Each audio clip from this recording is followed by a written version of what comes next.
बिस्मिल्लाहिर्रहमानिर्रहीम। तशहुद के अंदर उंगली को उठाना। जब आदमी नमाज पढ़ रहा होता है तो उस वक़्त तहियात जब पढ़ रहा होता है तो उसमें अशहदु अल्ला इलाहा इल्लल्लाह यानी अल्लाह इलाहा पर उठाते हैं उंगली, और इल्लल्लाहु के ऊपर उंगली नीचे कर लेता है। ला इलाहा जो नफी है उसके ऊपर उठा लेता है, और इल्लल्लाह से जो इथबात हो रहा है उसमें नीचे कर लेते हैं उंगली। तो क्या ये उंगली का उठाना तशहुद के अंदर ये साबित है? जी हाँ, बिल्कुल साबित है, और बहुत सारी रिवायात इसके सबूत में पेश की जा सकती हैं। बल्कि एक रिवायत में आता है कि आप अलैहिस्सलाम ने फरमाया कि शैतान पर ये जो उंगली मोमिन उठाता है नमाज में, ये उठाना शैतान के ऊपर लोहे का नेज़ा तलवार के जख्म लगाने से भी ज़्यादा मुअस्सिर है, ज़्यादा भारी है और ज़्यादा सख्त है। और आप अलैहिस्सलाम जब उंगली उठाते थे, बाज़ जगहों पर यह आता है कि जो वहाँ काफिर कुफार वगैरह वो देखते तो कहते हैं ये जादू का गोया इशारा हो रहा है। तो लेकिन ये तरतीब आप अलैहिस्सलाम से कौलन फ़ेलन साबित है। अब ये जो उंगली उठाई जा रही है, अगर आप देखें ये चंद मकामात पर, एक तो तशहुद के अंदर उंगली उठाना है जब आप नमाज पढ़ रहे हैं, और एक आप अलैहिस्सलाम जब खुतबा दे रहे होते थे उसमें जब कलमे शहादत आता था तो उस पर भी आप कभी कभी उंगली को यूं उठा लिया करते थे। अब जहां आप अलैहिस्सलाम ने उंगली उठाई है वहां पर हम उठाएंगे, जहां नहीं उठाई तो अपनी तरफ से हम इजाफा कर सकते नहीं है, यही तो बिदअत होगी।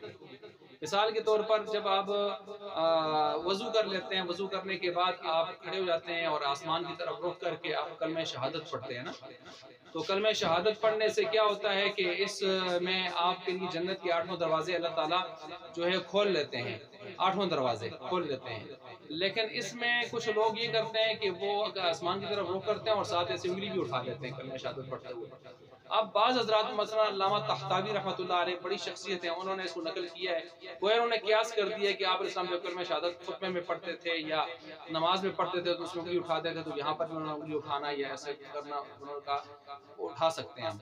लेकिन अल्लामा तख्तावी की ये बात कमज़ोर है। सीधी सी बात ये है कि जहाँ आप इस्लाम ने कोई फ़ेल कोई अमल आपसे साबित नहीं है तो उस मौका पर आप अपनी तरफ से कर सकते नहीं हैं, सीधी सी बात। क्योंकि फ़िक़्ह का वो मसला जो कुरान और हदीस की मुस्तनद दलील से सामने ना आ रहा हो और हो भी इबादात में से, तो इबादात तो मा ला युद्रकु बिल क़ियास वल अक़ल है, वो तो अकल से आपने आप या क़ियास से तो नहीं मालूम कर सकते अपनी तरफ से। क़ियास और अकल में तो वहाँ जहाँ पर इल्लतें और असबाब ढूंढ कर हम जो है मामलात के अंदर चीज़ों को क़ियास करते हैं, तो इबादात में इस तरह की क़ियास की क्या ज़रूरत है।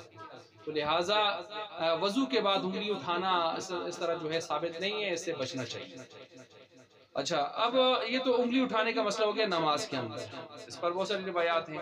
अब उंगली उठाने में बहुत सारे लोगों को मुख्तलिफ अंदाज से हम देखते हैं। मसलन कुछ लोग ऐसे होते हैं कि वो उंगली उठा इस तरह रखते हैं हाथ, तो अशहदु अल्ला इलाहा पढ़ते हैं लेकिन ये उंगली उठाते ही नहीं है। बाज़ तो उठाते ही नहीं, और बाज़ उठाते हैं तो ऐसे ही उठा लेते हैं। मसलन ये उठा रहे हैं और फिर नीचे ऐसे ही रख रहे हैं, कोई हल्का नहीं बना रहे, तो न उठाना ये भी गलत है, और इस तरह उठा के नीचे रखना ये भी सही नहीं है तरीका।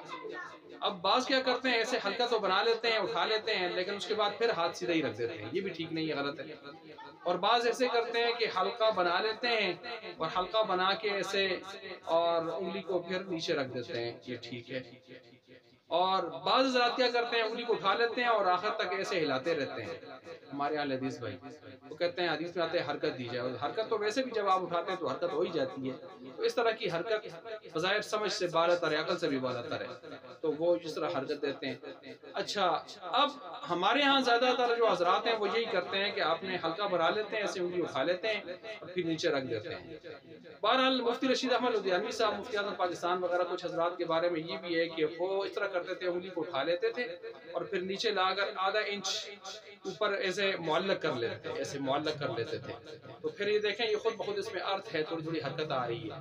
वो कहते थे इसमें वो हरकत की वाली बात भी पूरी तरह पाई जा रही है कि हरकत खुद इसमें हो रही है। اور یہ ایسی حرکت ہے کہ جو عقل کے خلاف بھی ضرورت نہیں آ رہی، ورنہ یہ جو کرتے ہیں تو یہ بڑی عجیب سی ایک منظر ہوتا ہے، اور ظاہر بات ہے اسلام کا کوئی حکم ایسا نہیں ہے کہ جس کو دیکھ کر انسان اس کو عجیب سمجھے، فطرت عین فطرت سلیمہ عقل سلیم کے مطابق ہوتا ہے اسلام۔ تو یہ مختلف قسم کے طریقہ کار ہیں جو ہمارے معاشرے میں 5 6 7 قسم کے میں نے آپ کے سامنے رکھ دیے ہیں۔ ان میں زیادہ بہتر یہ ہوگا کہ آپ انگلی اٹھائیں اور نیچے لا کر آدھا انچ ایسے چھوڑ دیں، اور یہ خود بخود اس میں ایک ارتھ رہے گا، تو پورا عمل ہو جائے گا حدیث کے اوپر، اس ترتیب سے یہ ساری بات ہوگی۔ تو بہرحال اللہ تبارک و تعالی ہمیں سمجھنے کی، عمل کرنے کی توفیق عطا فرمائے۔